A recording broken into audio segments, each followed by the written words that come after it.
Rotimi, let's take a look at corn oil now. Turnover for the second quarter of this year came in down 4.6% at 76.2 from 79 billion now previously. Profit before tax dropped heavily, down 81.1%, 663 from 3 billion now previously. And now net profit, that's the profit after tax, fell from 2.3 billion now to just 450.9 million. Now, when we use the word million, it sounds funny because we're talking about an oil company here. You'd expect that at least it would cross the at least 1 billion naira mark. So, what went wrong with corn oil? What's the issue? I think maybe for the viewers to have a better understanding of the figures, maybe we should still restrict ourselves to billion. Okay. So we look at 2.38 billion for the period last year and 0.45 billion for the period this year. So that way they'll be able to see the wide differential in them. For corn oil, I believe strongly that in time past, their extent of compliance to the post-listing rules and regulations has not been commendable. In the sense that, if not for this one now that is coming quite early, we've had a situation whereby they will bring the auditor reports almost in the last quarter of the year after, and even when they declare any returns, it affects their. If they declare any benefit to the investors, a dividend, they may not even get it until assuming the one for 2010, they may not get it until 2012. Wow. As we've had it in the past. But going back to the figures, I think basically we can actually see the challenges that they have, except maybe for an upward review of their overhead, which I believe is what is responsible for the drastic drop in their profit. We know that just like every other company in the manufacturing sector, the oil companies themselves have to contend with a very challenging operating environment.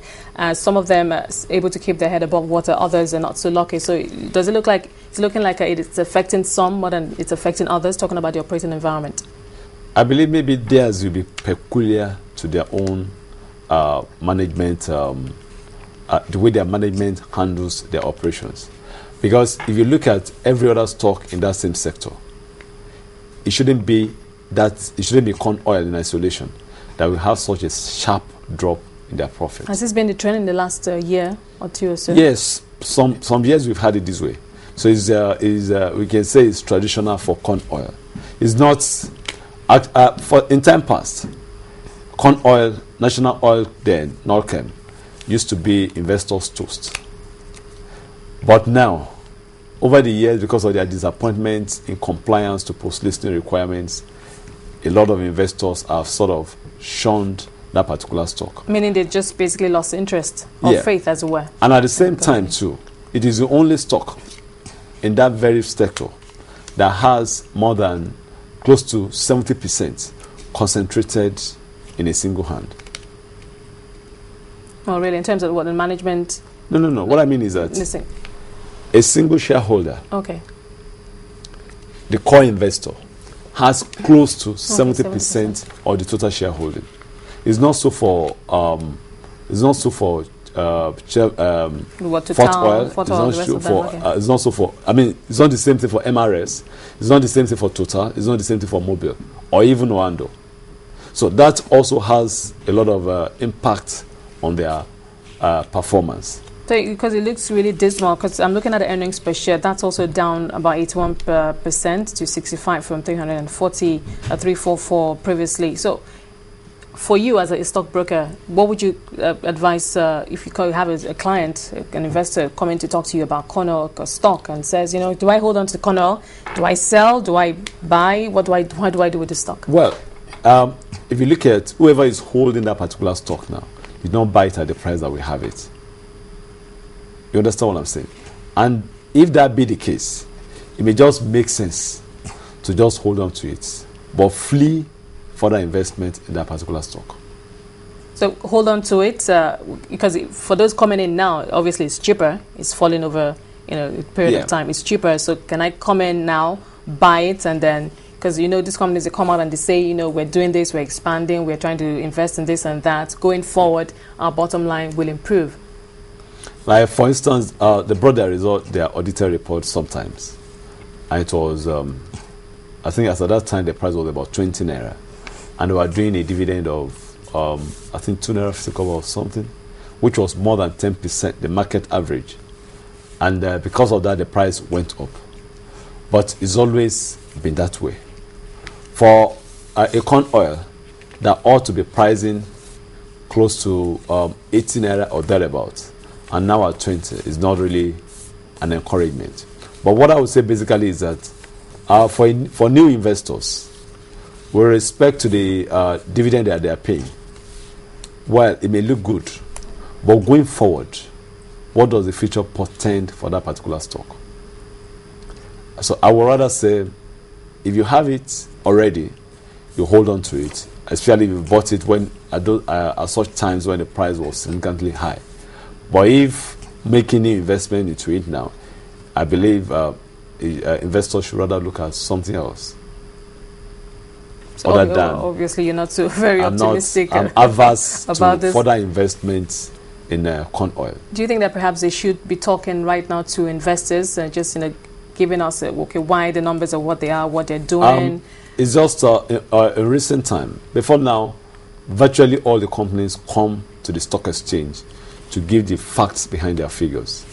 But in recent time, we have very few of them coming. They believe their level of compliance stops at presenting their financials to the stock exchange. But it goes further than that.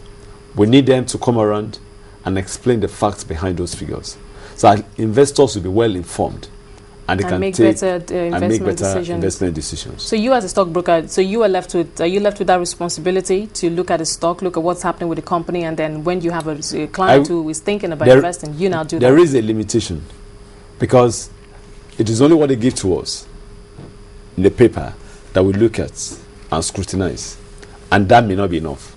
So if they come around and give us the facts behind those figures, then it gives us a better understanding, and we are from there able to give better explanation now, looking to at our various investors. Okay, looking at the oil and gas sector as a whole, we have 5 of them: Chevron, Cornell, Mobil, Oando, Total. Last year, the index was returned a negative of 34%, and it looks like because it's currently down about 24% at half year. What are your projections for this sector? Do you see a turnaround anytime soon? What is that thing that would happen, that key catalyst that could happen that would turn this sector around? Well, for now, there seems not to be such turnaround. But if the PIB, the Petroleum Industry Bill, okay, by the time it's perfected, I believe it's supposed to play to the advantage of the major marketers.